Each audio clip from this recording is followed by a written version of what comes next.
직접적인 경쟁사라고 할 수 있는 화요랑 좀 비교를 해봐야 원스피릿이 얼마나 잘하고 있는지 좀 감이 오실 거예요. 그래서 여기서 이제 화요랑 좀 간단히 비교 분석을 해보겠습니다. 그래도 화요도 심을 한번 해봐야죠. 드디어 오픈합니다. 작년 추석에 화요에서 보내준 답례품을 보여주셨는데 오늘은 쌀배니까지는 좀 그렇고 41도를 비교 분석을 한번 해보겠습니다. 네. 사실 이게 제 생각에는 가격대나 이런 게 화요 20 몇 도죠? 22도랑 좀 비교를 해야 맞을 것 같은데 그래도 술이 좀 오르는 것 같은데 이거 어떡하지?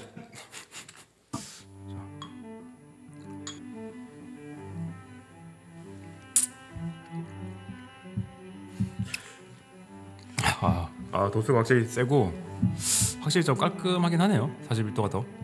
근데 확실히 이게 올라오는 게 확실히 강합니다.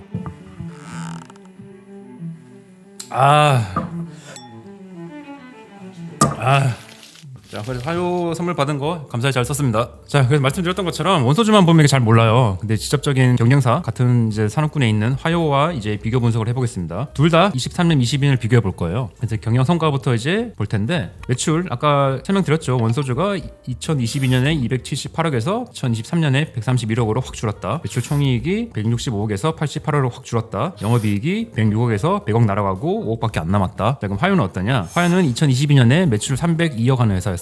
그리고 2023년에 360억으로 조금 성장했습니다. 302억에서 360억으로 성장을 했고요. 매출 총이익도 180억에서 208억으로 성장을 했습니다. 그리고 판매 관리비가 90억에서 115억을 썼고요. 동양 영업이익이죠. 영업이익이 2022년에 90억에서 2023년에 93억으로 어쨌든 소폭 대비 증가를 했어요. 2022년 대비 2023년이 그렇게 막 드라마틱하게 막 변하진 않거든요. 어쨌든 이게 20년 넘게 된 회사여가지고 이제는 좀 안정기에 들어서가지고 뭐 사실 이거는 원수주 대비 워낙 극명하게 나오죠. 원수주가 등락이 너무 크다면 화요는 꾸준하게 이제 자리가 잡혀가지고 매출도 꾸준히 잘 나오고 영업이익도 꾸준히 조금이라도 성장을 하고 있는 회사라고 이해하시면 될 것 같습니다. 전체적인 볼륨이 화요가 20년 된 회사인데 매출이 말씀드렸던 건 300을 350억 한다고 했잖아요. 원소주 2022년이 270억 하는 게 말이 안 되는 거예요. 이게 말이 안 되는 거고 어쨌든 너무 이렇게 코인처럼 확 가가지고 확 이렇게 줄어버린 느낌이 아닌가. 근데 어쨌든 2023년에 131억 하는 회사입니다. 이것도 굉장한 거예요. 어쨌든 많이 판 건 맞습니다. 자, 그래서 경영 성과를 여기서 비교를 해봤고 그다음에 아까 재고자산 쪽을 이제 원소주에서 많이 다뤘잖아요. 그러면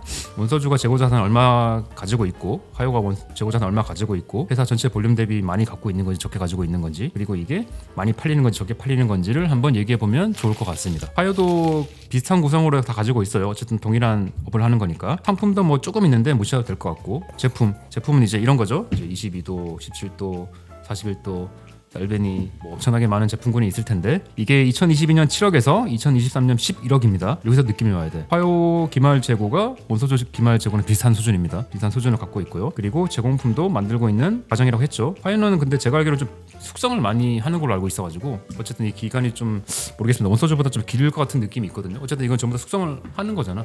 아닌가? 댓글 달아주십시오. 그러니까 스피릿 같은 게 없는 거잖아요.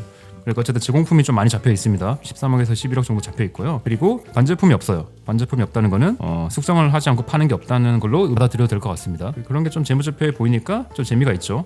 자, 그래서 총 재고가 원소주가 이제 2022년 17억에서 2023년 거의 30억 정도로 늘었고 화요는 25억에서 한 38억 정도 어쨌든 늘었습니다. 자, 근데 이제 그러면 말씀드렸던 것처럼 이게 뭐 어쨌든 회사 전체적인 총 자산이 있을 거잖아요. 그거 대비 얼마 정도 차지하고 있냐를 보면 뭐 그래도 간접적인 인사이트를 얻을 수 있을 텐데 먼저 화요는 2022년에 총 자산이 343억이고 2023년에 585억이에요. 2022년에는 총 자산 대비 재고 자산이 한 7.3% 정도밖에 안 됩니다. 그리고 2023년에도 한 6.6% 정도밖에 안 돼요. 그러니까 어쨌든 이게 큰 변동이 없죠. 변동이 없고 비율도 뭐 낮다면 낮게 이해할 수가 있습니다. 그래서 원소주는 2022년에 총 자산이 211억이었고요. 2023년에 총 자산이 104억입니다. 그래서 2022년에 총 자산 대비 재고 자산 비중이 8%, 그리고 2023년에는 거의 28%에 육박을 합니다. 느껴지는 바가 있나요? 야, 콧물 나왔어. 알겠습니다. 여기만 봤을 때는 어쨌든 원소주가 화요 대비 총 회사에서 차지한 자산 대비 재고자산 볼륨이 많이 차지하고 있고 그리고 좀 전년 대비 많이 쌓이고 있다는 걸 심플하게 볼 수 있는데 여기서 한 개 더 나아가서 회계적인 공부를 할 겁니다. 재고자산 회전율이라는 걸 공부할 텐데 설명드리기 전에 간단한 개념을 좀 잡고 가야 될 것 같은데 재무제표에는 좀 여러 가지가 있는데 가장 이제 많이 쓰이는 게 재무상태표와 손익계산서라는 게 있어요. 재무상태표는 12월 31일 기준으로 회사가 가지고 있는 자산 부채를 보여주는 표고요. 손익계산서는 1월 1일부터 12월 31일까지 1년 동안의 2020년에 뭐 얼마를 벌었고 얼마를 썼고 이렇게 나오는 그런 재무제표라고 이해하시면 됩니다. 자, 그래서 재고자산이란 거는 12년 31일 재무상태표에 나오겠죠. 12월 31일에 재고자산이 얼마 가지고 있다라는 게 나올 거고요. 어쨌든 이게 1년 동안 계속 팔릴 거잖아요. 팔리면 재고자산이란 게 손익계산서의 매출원가라는 계정으로 가요. 그러니까 재고자산이 100원이 있었는데 이 100원이란 거는 원가입니다. 판매가가 아니고 100원짜리 재고자산이 있었는데 이게 팔리면은 손익계산의 매출원가로 가는 거예요. 이해가 되시죠? 그러니까 어떻게 보면 매출원가는 재고자산 팔린 거의 누적적인 합계라고 보시면 되죠. 원가 기준으로. 이해되시나? 그러니까 예, 좋습니다. 자, 그래서 재고자산이 팔리면 손익계산서의 매출원가로 간다 정도 이해하시면 될 것 같고요. 자, 그래서 이런 재무상태표와 손익계산서를 함께 분석하면은 의미 있는 재무 비율을 도출 가능합니다. 자, 그래서 이 재고자산 회전율이라는 개념이 나오는데 이거는 기업이 재고자산을 얼마나 빨리 판매하고 있는지를 측정하는 활동과 관련된 지표예요. 그래서 이건 어떻게 구하냐면은 매출 원가를 평균 재고로 나눕니다. 그러니까 매출 원가라는 게 1년 동안 팔린 재고랑 합이라고 했잖아요. 그걸 평균 재고로 나눠버리면 이게 어쨌든 얼마나 빨리 팔리는지를 나오는 재무 지표라고 보시면 돼요. 뭐 극단적으로는 1년에 몇 번 정도 팔린다고 이해도 되겠죠? 이해되시나? 다뤘어. 롤렉스도 다뤘고 케이카도 다뤘고 그래도 좀 옛날보다 많이 늘었네. 네, 알겠습니다. 자, 그리고 그리고 검색해 보면 아시겠는데 이거를 뭐 매출 원가 대신 매출액으로 분석하는 것도 있어요. 근데 어쨌든 매출 원가랑 매출액은 거의 이제 연동이 되는 거여가지고 매출액을 분석해도 무방합니다. 근데 어쨌든 저는 매출 원가로 분석을 하겠습니다. 그리고 말씀드렸던 것처럼 회전율이 높을수록 빨리 판매되는 걸로 해석을 하셔도 됩니다. 먼저 화요부터 볼게요. 화요는 매출 원가, 제품이 팔린 거를 이제 모아둔 원가이죠. 매출 원가가 2022년에 121억, 2023년에 150억이었어요. 평균 재고를 구해야 되는데 이거는 그냥 실무적으로 그냥 기초의 재고, 기말의 재고를 평균 내버립니다. 그래서 이제 감사 보고서에 제가 하나씩 추측해가지고 2022년에는 평균 재고가 한 25억 정도 달려 있었어요. 23년에는 32억 정도가 평균 재고를 가지고 있습니다. 단순히 나눠버리면 2022년에는 재고자산 회전율이 4.83, 2023년에는 4.73. 소름돋게 유사하죠? 소름돋게 유사합니다. 근데 이것만 봐도 모르잖아. 원소처럼 비교를 해볼 겁니다. 화요는 4.7에서 4.8 정도의 재고자산 회전율을 보이고 있고 이게 2022년과 2023년에 거의 큰 변동 없이 유지되고 있다. 원소주를 보겠습니다. 원소주 매출 원가는 2022년에 112억, 2023년에 42억, 당연히 반토막으로 났겠죠. 그 다음에 평균 재고도 이것도 제가 감사보고에서 다 가져왔는데 2022년에는 9억 정도, 2023년에는 23억 정도입니다. 그래서 이걸로 재고자산 회전율 구해보면은 22년에 13.07, 23년에 1.87. 하나 더 마셔야 될 것 같습니다. 10분의 1 토막이 나버렸죠. 그러니까 이게 사실 이걸로 보면은 진짜 안 팔린다는 걸 알 수 있어요. 그래서 다시 정리해드리면 화요는 재고자산 회전율이 4.7에서 4.8로 거의 유사하고 원소주는 13에서 1.8로 엄청나게 낮아졌죠. 식당 같은 데서 파나요? 근데 나 궁금한 게 식당에서 안 팔지 않아? 저도 화요는 많이 봤는데 식당은 왜 안 팔지? 많이 팔아줘야 될 것 같습니다.